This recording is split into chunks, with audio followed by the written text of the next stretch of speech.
Perkenalkan, nama saya Andrianita Mangendar dengan NIM 1906 1102 115. Saya mahasiswa dari kelas B3 jurusan Manajemen Universitas Samratulangi Manado. Saat ini saya akan menjelaskan beberapa materi dari mata kuliah perilaku organisasi. Yang pertama yaitu teori motivasi, kemudian teori kepemimpinan, dan yang ketiga yaitu proses komunikasi. Yang pertama, teori motivasi. Teori motivasi menurut Abraham Maslow. Menurut Abraham Maslow, perilaku manusia sangat dipengaruhi oleh motivasi. Hal ini menyebabkan Maslow menganjurkan sebuah teori motivasi dengan tujuan untuk mengarahkan perilaku manusia agar bisa diarahkan untuk mencapai tujuan. Maslow mengatakan bahwa motivasi menyebabkan perilaku yang diarahkan pada tujuan. Melalui motivasi, manusia bisa diarahkan untuk kebutuhan tertentu.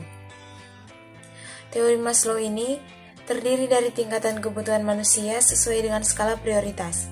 Menurut Maslow, jika kebutuhan dasar terpenuhi, maka seseorang dengan sendirinya akan berusaha untuk memenuhi kebutuhan berikutnya. Yang kedua yaitu teori motivasi Herzberg. Herzberg menerbitkan hasil pengamatannya tentang berbagai aspek yang ada di lingkungan kerja yang memiliki dampak signifikan pada tingkat motivasi karyawan dalam bukunya yaitu Motivasi untuk Bekerja. Teori motivasi ini didasarkan pada prinsip bahwa kepuasan kerja dan ketidakpuasan memiliki hubungan independen satu sama lain. Beberapa faktor tertentu dapat dikaitkan dengan kepuasan kerja, sementara faktor-faktor yang lain bertanggung jawab atas ketidakpuasan kerja. Faktor-faktor pekerjaan ini diklasifikasikan oleh Herzberg ke dalam dua kategori besar, yaitu faktor keberhasilan dan faktor motivasi. Yang terakhir, teori motivasi dari McGregor, yaitu teori X dan Y. Teori X ini menyatakan bahwa pada dasarnya karyawan bekerja pada suatu perusahaan secara alami tidak termotivasi atau tidak suka bekerja. Dengan asumsi dan anggapan demikian, maka manajemen akan cenderung menggunakan gaya otoriter dalam mengoperasikan perusahaannya. Menurut teori X ini, manajemen harus secara tegas melakukan intervensi untuk menyelesaikan suatu masalah atau pekerjaan. Menurut pengamatannya, karyawan yang bertipe X ini sebenarnya hanya minoritas. Namun untuk mengendalikan sebuah perusahaan yang memiliki jumlah karyawan yang banyak atau perusahaan manufaktur yang berskala besar, manajemen teori X ini mungkin diperlukan. Selanjutnya teori Y.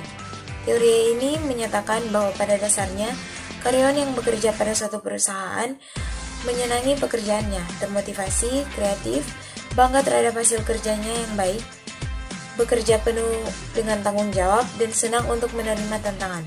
Dengan asumsi ini dan anggapan demikian, maka manajemen akan cenderung menggunakan gaya manajemen partisipatif. Teori ini beranggapan bahwa karyawannya bertanggung jawab penuh atas semua pekerjaannya dan memiliki motivasi yang kuat untuk mengerjakan semua pekerjaan yang diberikan kepadanya. Kemudian hanya memerlukan sedikit bimbingan atau bahkan tidak memerlukan bimbingan dalam menyelesaikan tugasnya. Dan yang terakhir, beranggapan bahwa pekerjaan adalah bagian dari hidupnya serta dapat menyelesaikan tugas dan masalah dengan kreatif dan imajinatif. Yang kedua yaitu teori kepemimpinan. Gaya-gaya kepemimpinan. Gaya kepemimpinan merupakan suatu upaya pendekatan metode kepemimpinan dari pemimpin kepada yang dipimpin. Terdapat 6 cara gaya kepemimpinan. Yang pertama, otokratik atau otoriter. Kepemimpinan otokratik adalah bentuk ekstrim dari kepemimpinan transaksional di mana pemimpin memiliki kekuatan penuh terhadap staf atau bawahan. Yang kedua, birokrat. Kepemimpinan birokratis mengikuti aturan secara ketat dan meyakinkan bahwa bawahan mereka juga mengikuti aturan yang serupa. Yang ketiga, karismatik. Teori kepemimpinan karismatik menggambarkan apa yang diharapkan baik dari pemimpin maupun pengikut. Yang keempat, demokratis. Pemimpin demokratis memuat keputusan akhir, tetapi juga menyertakan anggota tim di dalam membuat keputusan akhir. Yang kelima, laissez-faire atau pola kepemimpinan laissez-faire yang mungkin merupakan pola kepemimpinan yang terbaik atau malah terburuk dari seluruh pola kepemimpinan yang ada. Yang keenam, ada transaksional. Gaya kepemimpinan ini dimulai dari ide bahwa anggota tim setuju untuk mematuhi pemimpinnya apabila mereka menerima tugas. Dan yang terakhir, proses komunikasi. Proses komunikasi merupakan unsur terpenting dalam menentukan berhasil atau tidaknya proses penyampaian pesan dari komunikator kepada komunikan yang menjadi tujuan utama dari komunikasi. Jika proses ini berjalan dengan baik, maka hasilnya juga pasti sesuai dengan yang diharapkan oleh komunikator. Begitupun sebaliknya, jika proses komunikasi sudah berantakan, maka komunikasi tidak akan berjalan dengan efektif. Proses komunikasi yang salah inilah yang kemudian menimbulkan misunderstanding atau salah paham. Wajar saja, hal ini dikarenakan proses komunikasi merupakan sebuah jalan yang menjadi perantara penyampaian informasi. Jika jalan tersebut putus atau rusak, maka hasilnya pasti berantakan. Berikut ada definisi proses komunikasi menurut para ahli. Yang pertama, Joseph A. De Vito, yang mengatakan bahwa komunikasi adalah suatu proses untuk bertukar informasi, di mana setiap komponennya saling berkaitan satu sama lain. Dengan kata lain, dalam proses ini, para komunikator yang terdiri lebih dari 2 orang saling beraksi atau bereaksi, sehingga membentuk sebuah lingkaran yang disebut sebagai conversation. Secara lebih lanjut, De Vito juga memetakan proses komunikasi ini menjadi 2 tahapan, yakni primer dan sekunder. Proses komunikasi primer dalam tahapan proses ini, penyampaian informasi yang dilakukan dengan menggunakan simbol-simbol sebagai media.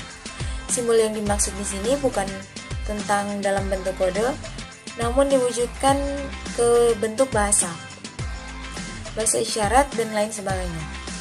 Yang kedua, proses komunikasi sekunder. Pada tahap proses komunikasi sekunder, proses penyampaiannya, informasi maupun gagasan akan dilakukan dengan menggunakan sarana atau alat sebagai media kedua setelah penggunaan simbol. Yang kedua, Cangara. Cangara menjelaskan bahwa proses komunikasi terdiri dari 7 unsur yang saling berketergantungan. Unsur-unsur komunikasi tersebut diantaranya ada sumber, pesan, media, penerima, pengaruh, timbal balik, dan lingkungan. Jika salah satu unsur tersebut tidak terpenuhi, maka proses komunikasi akan menjadi proses yang memiliki hambatan atau tidak efektif. Yang ketiga, Effendi. Setiap komunikator menggunakan sarana atau media kedua untuk mengoptimalkan proses komunikasi, terutama jika pendengarnya berada di tempat berbeda atau jumlah pendengar terlalu banyak sehingga tidak dapat dijangkau. Media yang digunakan juga beragam seperti telepon, surat kabar, radio, televisi, dan lain sebagainya. Hal ini dilakukan supaya proses penyampaian informasi menjadi lebih efektif. Yang keempat, ada Kennedy dan Sumanagara. Proses komunikasi adalah sebuah proses sosial yang terjadi di antara 2 orang atau lebih.